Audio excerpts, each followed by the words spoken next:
Bismillahirrahmanirrahim. Assalamualaikum warahmatullahi wabarakatuh. Pada masa Rasulullah Shallallahu Alaihi Wasallam terdapat seorang sahabat bernama Abu Dujanah. Setiap usai menjalankan ibadah salat berjamaah subuh bersama baginda Nabi, Abu Dujanah selalu tidak sabar. Ia terburu-buru pulang tanpa menunggu pembacaan doa yang dipanjatkan Rasulullah Shallallahu Alaihi Wasallam selesai. Ada satu kesempatan Rasulullah mencoba meminta klarifikasi pada pria tersebut.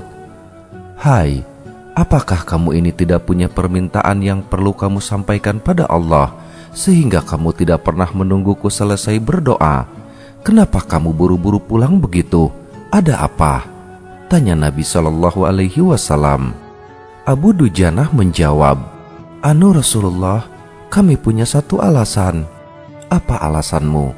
Coba kamu utarakan," perintah baginda Nabi. "Begini," kata Abu Dujanah memulai menguraikan jawabannya. "Rumah kami berdampingan persis dengan rumah seorang laki-laki. Nah, di atas pekarangan rumah milik tetangga kami ini terdapat satu pohon kurma menjulang. Dahannya menjuntai ke rumah kami. Setiap kali ada angin bertiup di malam hari, kurma-kurma tetanggaku tersebut saling berjatuhan mendarat di rumah kami." "Ya Rasul, kami keluarga orang yang tak berpunya. Anakku sering kelaparan, kurang makan. Saat anak-anak kami bangun, apapun yang didapat, mereka makan. Oleh karena itu, setelah selesai salat, kami bergegas segera pulang sebelum anak-anak kami tersebut terbangun dari tidurnya. Kami kumpulkan kurma-kurma milik tetangga kami tersebut yang berceceran di rumah, lalu kami haturkan atau berikan kepada pemiliknya. Suatu saat, kami agak terlambat pulang. Ada anakku yang sudah terlanjur makan kurma hasil temuan. Mata kepala saya sendiri menyaksikan. Tampak ia sedang mengunyah kurma basah di dalam mulutnya. Ia habis memungut kurma yang telah jatuh di rumah kami semalam. Mengetahui itu, lalu jari-jari tangan kami masukkan ke mulut anakku itu. Kami keluarkan apapun yang ada di sana. Kami katakan, 'Nak, janganlah kau permalukan ayahmu ini di akhirat kelak.' Anakku menangis. Kedua pasang kelopak matanya mengalirkan air karena sangat kelaparan.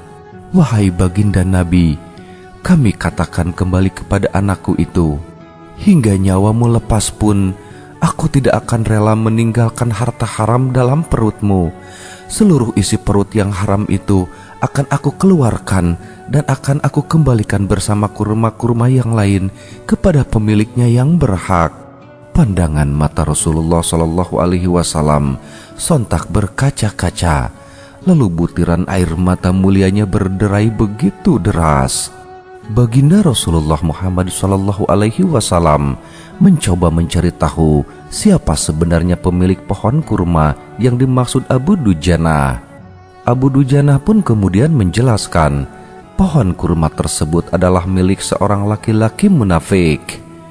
Tanpa basa-basi, baginda Nabi mengundang pemilik pohon kurma. Rasulullah lalu mengatakan, "Bisakah tidak jika aku minta kamu menjual pohon kurma yang kamu miliki itu? Aku akan membelinya dengan 10 kali lipat dari pohon kurma itu sendiri. Pohonnya terbuat dari batu zamrud berwarna biru, disirami dengan emas merah, tangkainya dari mutiara putih. Di situ tersedia bidadari yang cantik jelita sesuai dengan hitungan buah kurma yang ada." Begitu tawar Rasulullah Shallallahu Alaihi Wasallam.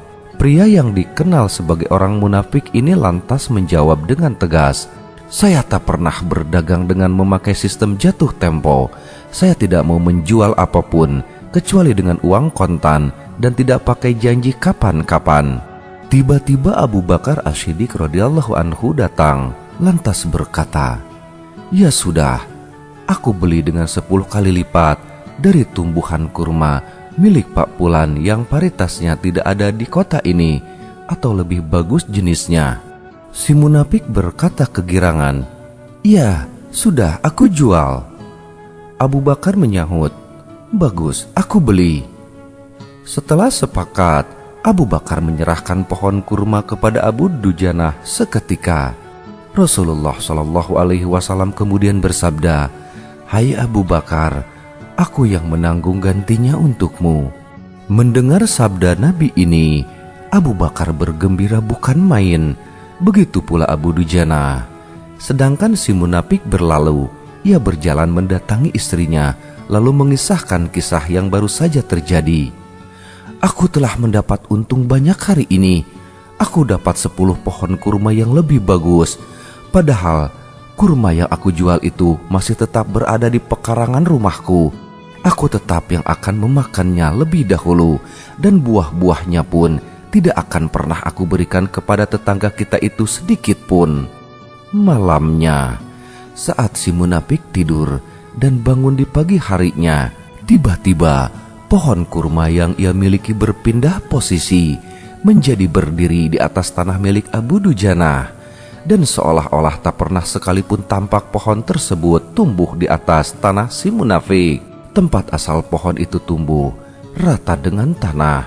Ia keheranan tiada tara.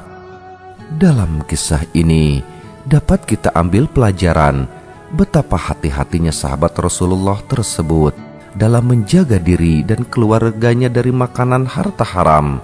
Sesulit apapun hidup, seberat apapun hidup, seseorang tidak boleh memberikan makanan untuk dirinya sendiri dan keluarganya dari barang haram. Wallahu a'lam bishawab. Wassalamualaikum warahmatullahi wabarakatuh.